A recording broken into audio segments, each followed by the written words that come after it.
Récemment, Donald Trump s'est mêlé de cette élection en appelant à soutenir le candidat du Parti national de droite, Nasri Asfoura, et en appelant les Honduriens à choisir ce candidat. Il a d'ailleurs déclaré vendredi avec Tito, le surnom de ce candidat, nous pouvons travailler ensemble pour lutter contre les narco-communistes. Alors ce même jour, il a surtout annoncé qu'il gracierait l'ancien président hondurien Juan Orlando Hernández, qui avait été extradé aux États-Unis en 2022 pour narcotrafic et possession d'armes. Et il a été condamné, cet ancien président, l'année dernière, en juin, à une peine de prison de 45 ans. Il a été condamné parce qu'il organisait un réseau de narcotrafic et il est soupçonné d'avoir envoyé près de 400 tonnes de drogue, majoritairement en direction des États-Unis.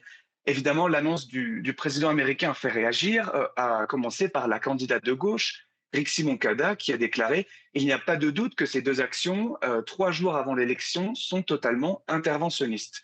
Il faut rappeler que depuis 2021, le Honduras est dirigé à gauche avec Xiomara Castro, après des années de droite au pouvoir.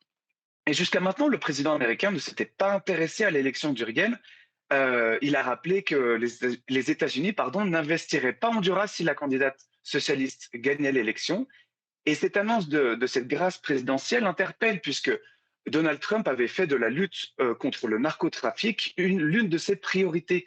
Depuis le début du mois de septembre, il multiplie les bombardements de supposées embarcations de narcotrafiquants au large des Caraïbes, dans le Pacifique. Ces bombardements ont d'ailleurs fait plus de 80 morts.